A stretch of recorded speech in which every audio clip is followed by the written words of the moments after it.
നിലമ്പൂരിലെ ഫലം നമ്മളെ മുൾമുനയിൽ നിർത്തും. മുന്നണികളെ സംബന്ധിച്ചിടത്തോളം വളരെ നിർണായകമാണ്. LDFിനെ സംബന്ധിച്ചിടത്തോളം അവർക്ക് തുടർ ഭരണത്തിലേക്ക് പോകണം വിജയമുണ്ടായാൽ. UDFിനെ സംബന്ധിച്ചിടത്തോളം വിജയമുണ്ടായിക്കഴിഞ്ഞാൽ അത് അവർക്ക് 2026 അധികാര നേട്ടത്തിന് വേണ്ടി ഉപയോഗിക്കാനാണ്. പിന്നെ BJPയെ സംബന്ധിച്ചിടത്തോളം വോട്ട് വിഹിത വർധനവ് തന്നെ ഇനി വരാൻ പോകുന്ന തെരഞ്ഞെടുപ്പിൽ അവർക്ക് ഉയർത്തിക്കാട്ടാനും വേണ്ടിയാണ്. അപ്പോൾ നമ്മുടെ ഒരു ഇത്രയും ദിവസങ്ങളായിട്ട് നമ്മൾ നീണ്ട ഒരു ചർച്ചയൊക്കെ ഇങ്ങനെ നടത്തിക്കൊണ്ടിരിക്കുകയാണ്, മണ്ഡലത്തെ മുഴുവൻ വിശകലനം ചെയ്തുകൊണ്ട്. ആർക്കാരുടെയെല്ലാം സപ്പോർട്ട് ഉണ്ടെന്നൊക്കെ നമ്മൾ കൃത്യമായി വിശകലനം ചെയ്തു. ആ അടിസ്ഥാനത്തിൽ നോക്കുമ്പോൾ ഇത് വിജയം എങ്ങോട്ടേക്കാണ് നിൽക്കുന്നത് എന്നുള്ളതാണ് നമുക്കറിയേണ്ടത്. ഷൗക്കത്ത് വിജയിക്കുമെന്നുള്ള അമിത പ്രതീക്ഷയിൽ തന്നെയാണ് UDF കേന്ദ്രങ്ങൾ. പൊതുവെ രാഷ്ട്രീയ നിരീക്ഷകരുടെ ഇടയിലും അങ്ങനെ വരുന്നുണ്ട്. നമുക്ക് ഏത് തരത്തിൽ വിലയിരുത്താം? നമ്മളിപ്പോൾ നിലമ്പൂർ പോലുള്ള ഒരു മണ്ഡലത്തെ വിലയിരുത്താൻ വേണ്ടിയിട്ട് വലിയ വൈദഗ്ധ്യമൊന്നും ആവശ്യമില്ല. അവിടെ സർവേ നടത്തുന്നു, മറ്റേത് എക്സിറ്റ് പോൾ, ഇതൊക്കെ ഉണ്ടാവും.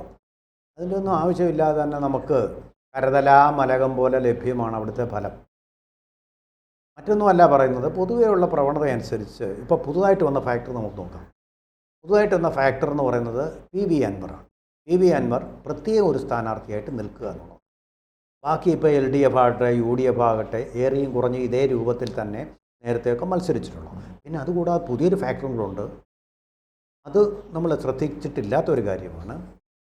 അവിടെ വോട്ടർമാരുടെ എണ്ണത്തിൽ വന്നിട്ടുള്ള വ്യത്യാസം, അത് വലിയ ഫാക്ടറാണ്.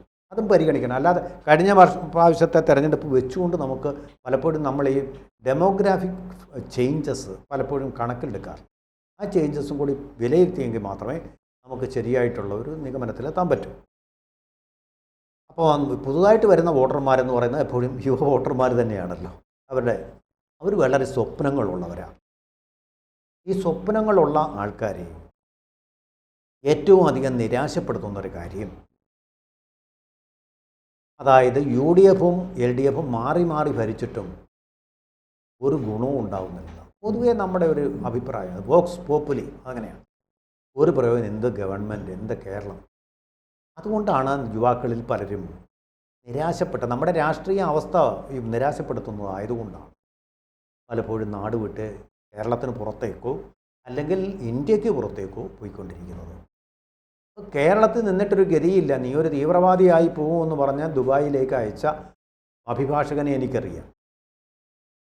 അപ്പം സാമൂഹിക നിരീക്ഷണം നമ്മൾ മാത്രമല്ല നടത്തുന്നത്, അവരും നടത്തുന്നുണ്ട്. കേരളം ഒരു ഗുണവുമില്ല. കേരളം വിട്ടു പോകും, എങ്ങനെയായാലും രക്ഷപ്പെടും. ആ വാക്കാണ് നമ്മൾ ശ്രദ്ധിക്കേണ്ടത്. രക്ഷപ്പെട്ടു പോകും.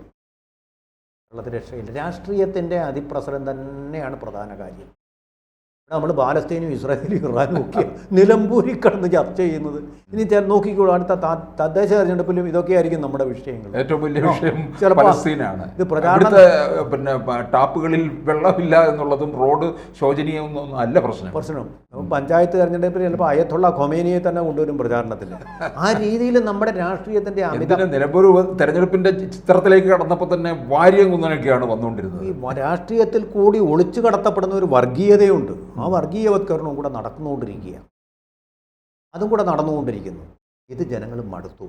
എവിടെ നമ്മൾ ചില കടകളിലൊക്കെ എഴുതി വെച്ചിട്ടുണ്ട്, രാഷ്ട്രീയം പാടില്ല.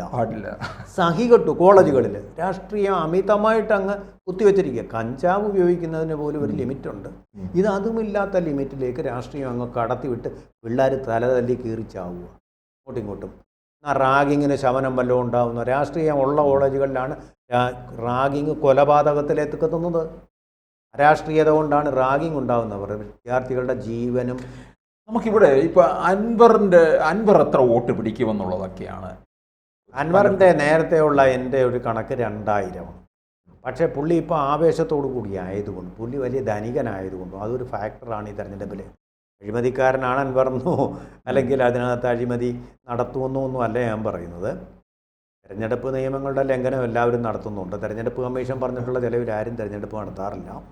60 കോടിയുടെ സ്വത്താണ് അദ്ദേഹം കാണിച്ചിരിക്കുന്നത്, നാമനിർദ്ദേശ പത്രികയിൽ കാണിച്ചിരിക്കുന്നത്. അപ്പോൾ തീർച്ചയായിട്ടും അദ്ദേഹത്തിന് വലിയൊരു സ്വാധീനവും, അദ്ദേഹത്തിൻ്റെ മണ്ഡലമാണല്ലോ, അപ്പോൾ കൈകാര്യം ചെയ്യേണ്ട ആൾക്കാർ ആരൊക്കെയാണെന്നുള്ള പുള്ളിക്ക് അറിയാം. പിന്നെ അതുകൂടാതെ യൂസഫ് പട്ടാൻ മണ്ഡലത്തിൽ വന്നു. അതൊരു ചെറിയൊരു പ്ലസ് പോയിൻ്റ് അദ്ദേഹത്തിന് നൽകുന്നുണ്ട്. എന്ന് മാത്രമല്ല, വളരെ ശക്തമായിട്ട് പിണറായിയെ എങ്ങനെയെങ്കിലും തോൽപ്പിക്കണമെന്ന് അദ്ദേഹത്തിൻ്റെ വാശി, അതുമായിട്ട് അതിലുള്ള അദ്ദേഹത്തിൻ്റെ ആവേശം. V D സതീശനൊന്നും അത്രയില്ല. ഒരാവേശം ഈ ഭരണവിരുദ്ധ വികാരത്തെ, ആ വികാരം ഉൾക്കൊള്ളുന്ന കുറേ വോട്ടുകൾ അദ്ദേഹത്തിന് നൽകും. കാരണം തൻ്റേടിയായിട്ടുള്ള ഒരു രാഷ്ട്രീയക്കാരൻ എന്നുള്ളൊരു പരിവേഷം. ആര്യാടൻ മുഹമ്മദ് ഷൗക്കത്തിനെ അങ്ങനെ വിശേഷിപ്പിക്കാനേ പറ്റില്ല, സൗമ്യനാണ്. അപ്പോൾ ഇതാണ് ഈ നിലമ്പൂരുകാർക്ക് വേണ്ടത്. കുറച്ചുകൂടെ തൻ്റെ ഇടമായിട്ട് ഇതിനെയൊക്കെ ചോദ്യം ചെയ്യുന്ന സിനിമയിലെ സുരേഷ് ഗോപി മോഡലിലുള്ള ഹീറോയെയാണ്. അതിന് പറ്റിയ പരിവേഷം ഉണ്ടാക്കുന്നത് എനിക്ക് തോന്നുന്നത് ഈ അൻവർ, PV അൻവറിന് എനിക്ക് തോന്നുന്നത് മിനിമം ഒരു 3000, മിനിമം തറ ലെവൽ ഒരു 3000, മാക്സിമം 5000, 10,000-ന് താഴെ, 10,000-ന് താഴെ വോട്ട് അദ്ദേഹം പിടിക്കും. കാരണം അദ്ദേഹത്തിൻ്റെ ഒരു പ്രസ്റ്റീജ് മത്സരമാണ്. പ്രസ്റ്റീജ് താഴെ തട്ടിയും തുടങ്ങി പിന്നെ വരാൻ പോകുന്ന ആ പട്ടികയിൽ BJP ആയിരിക്കും. BJP എന്ന് പറയുന്നത് BJPക്ക് കഴിഞ്ഞ തവണ 8600 വോട്ടാണ്. വലിയ 2021 കൂടുതൽ പ്രതീക്ഷ വേണ്ട. കാരണം മോഹൻ ജോർജ് മണ്ഡലത്തിലുണ്ട്. ക്രിസ്ത്യൻ വോട്ടുകൾ അവിടെയും വർഗീയത നമ്മൾ നോക്കണം. ക്രിസ്ത്യൻ വോട്ടുകൾ, അതുപോലെ തന്നെ കർഷകർ, ഇവിടുന്ന് കുടിയേറിയ കർഷകരുടെ വോട്ടുകൾ, പിന്നെ മണ്ഡലത്തിൽ തന്നെ ഒരു വികസനവും നടക്കുന്നില്ലെന്ന് പരാതിപ്പെടുന്ന യുവാക്കൾ മാത്രമല്ല പ്രായമായവരും ഉണ്ട്. അപ്പോൾ ഈ ഇരു മുന്നണികളിലും ആ വോട്ട് പോകാതെ അദ്ദേഹം പിടിച്ചെടുക്കും. ഒരു 10,000 വോട്ട് കൊടുക്കുന്നു, മാക്സിമം 10,000 വരെ പ്രതീക്ഷിച്ചാൽ മതിയല്ലേ? ഞാൻ അതിൽ കൂടുതലാണ് എൻ്റെ ഒരു കണക്ക് നിന്നത്. ചിലപ്പോൾ താങ്കളായിരിക്കാം ശരി. വേണമെങ്കിൽ ഒരു 5,000 കൂടെ ബോണസായിട്ട്, എനിക്ക് നഷ്ടമില്ല, അങ്ങ് തരാം. 15,000 വോട്ട്. പിന്നെ ജയിക്കാൻ പോകുന്നില്ല. പിന്നെ അടുത്തതായിട്ട് വരുന്നത് നമ്മുടെ സ്വരാജാണ്. എണ്ണയിട്ട യന്ത്രം പോലെ പ്രവർത്തിക്കാനുള്ള കരുത്ത്, ബൂത്ത് തലത്തിലുള്ളവരുടെ ശക്തി, ഐക്യം. ബൂത്ത് തലത്തിലുള്ള ശക്തി എന്ന് ഞാൻ പറയുന്നില്ല, ഐക്യം. കാരണം ഒരു കുടുംബത്തെ പോലെയാണ് ഒരു ബൂത്തിലുള്ള CPM-കാരെല്ലാം. ശരിക്കും പറഞ്ഞാൽ ഈ മുസ്ലിം ബ്രദർഹുഡ് എന്ന് പറയുന്ന പോലെ ഒരു ബ്രദർഹുഡ്, CPM ബ്രദർഹുഡ് ഉണ്ട്. അപ്പോൾ കുടുംബത്തിലൊരു മരണം സംഭവിച്ചാൽ, വിവാഹം നടന്നാൽ, മംഗളകർമ്മങ്ങളായാലും ഈ പറഞ്ഞതുപോലെ അപരക്രിയകളായും എല്ലാത്തിലും ഇവരുടെ ഒരു സഹകരണം ഭയങ്കരമാണ്. വളരെ സഹകരണമുണ്ട്, അങ്ങോട്ടും ഇങ്ങോട്ടും സഹായിക്കും. ഒരു ജോലി വേണമെങ്കിൽ ഗവൺമെൻറ് ഇരിക്കുന്നതുകൊണ്ട് ആ ജോലിയും വാങ്ങിച്ചു കൊടുക്കും. അപ്പോൾ ഐക്യപ്പെട്ട, അതുകൊണ്ടാണ് ഇത്രയും കൂറുള്ളത് അണികൾക്ക് നേതൃത്വത്തോടെ. അപ്പോൾ ആ കൂറ് വെച്ചുകൊണ്ട് ഇൻടാക്റ്റായിട്ട് അതിൻ്റെ വോട്ട് മുഴുവൻ അവർ നിലനിർത്താൻ സാധ്യതയുണ്ട്. ചോർച്ച അത് തടയും. പക്ഷേ ജയിക്കാൻ സാധ്യതയില്ല. കാരണം എന്താണെന്ന് വെച്ചാൽ മുസ്ലിം ലീഗ് എന്ന് പറയുന്ന വലിയൊരു കോട്ട ഇങ്ങനെ നിൽക്കുക, പൊന്നാപുരം കോട്ട പോലെ. ആ കോട്ട തകർത്തൊന്നും CPM-ന് അവിടെ ജയിക്കാൻ പറ്റില്ല. ഞാൻ പറയുന്നത് വോട്ടിൻ്റെ കാര്യം ഞാൻ പറയുന്നില്ല, അത് ഏറെയും കുറഞ്ഞു. നമുക്ക് അതിലേക്ക് പോയാൽ കണക്ക് തെറ്റിപ്പോവും. 2ാം സ്ഥാനം എന്ന് മാത്രം പറയാം. 2ാം സ്ഥാനം സ്വരാജിന് കിട്ടും. 1ാം സ്ഥാനം the winner is Aryadan Shoukath, സംശയമില്ല. പക്ഷേ ഒരു വെയ്ഫർ തിൻ മെജോറിറ്റിയെ കാണും. സ്വരാജും അദ്ദേഹവുമായിട്ടുള്ള വ്യത്യാസം അതൊന്നും നമുക്ക് പ്രഡിക്റ്റ് ചെയ്യാം. വിജയനാഥിൻ്റെ വിശ്വാസം എത്ര വോട്ടിൻ്റെ വ്യത്യാസം? ഒരു 15,000-20,000 വോട്ടിൻ്റെയെങ്കിലും ഭൂരിപക്ഷത്തിൽ. അതിൻ്റെ ബേസിസ് എന്താണ് ആ കണക്കിൻ്റെ? അല്ല, ഇതിനകത്ത് അൻവർ പിടിക്കുന്ന വോട്ട് ഉണ്ട്. പിന്നെ ഭരണവിരുദ്ധ വികാരം അതിശക്തമായിട്ട് നിൽക്കുന്നുണ്ട്. പിന്നെ BJP ഇവിടെ വലിയ വോട്ട് പിടിക്കാൻ സാധ്യതയില്ല. BJP എത്ര വോട്ട് കൂടുതൽ പിടിക്കുന്നു അതാണ്. BJP is the factor that determines the majority of. അത് വളരെ പ്രധാനപ്പെട്ട ഒരു കാര്യമാണ്. BJP ആണ് ഇതിലെ ഫാക്ടർ. BJP എത്ര വോട്ട് പിടിക്കുന്നു എന്നുള്ളതിനെ അടിസ്ഥാനമാക്കിയായിരിക്കും ആര്യാടൻ ഷൗക്കത്തിൻ്റെ ഭൂരിപക്ഷം തീരുമാനം. കാരണം BJPക്ക് തന്നെ അവിടെ വലിയൊരു ഇത് കൊടുക്കുന്നില്ല മണ്ഡലത്തിൽ. അതുപോലെ തന്നെ വേറൊരു കാര്യം, അൻവർ എത്ര വോട്ട് പിടിക്കും എന്നുള്ളതിനെ ആസ്പദിച്ചായിരിക്കും ആര്യാടൻ ഷൗക്കത്ത് തന്നെ എന്തായാലും ജയിക്കും. ഈ പറഞ്ഞ പോലെ എന്തായാലും 15,000-ന് മുകളിലേക്ക് ഭൂരിപക്ഷം പോകുമെന്ന് എനിക്കൊരു പ്രതീക്ഷയില്ല. കാരണം ടൈറ്റ് ഫൈറ്റ് ആയതുകൊണ്ട് തന്നെ ഒരു 15,000-ന് താഴെയുള്ള ഭൂരിപക്ഷം ഇത് VD സതീശന് വൻ നേട്ടമായിരിക്കും ഉണ്ടാക്കും. VD സതീശന് ഇക്കാര്യത്തിൽ ഒരു പേടിയുള്ളത് കൊണ്ടാണ് അദ്ദേഹം ജമാഅത്തെ ഇസ്ലാമിയുടെ പിന്തുണ തേടിയത്. ആത്മവിശ്വാസക്കുറവുണ്ടായി.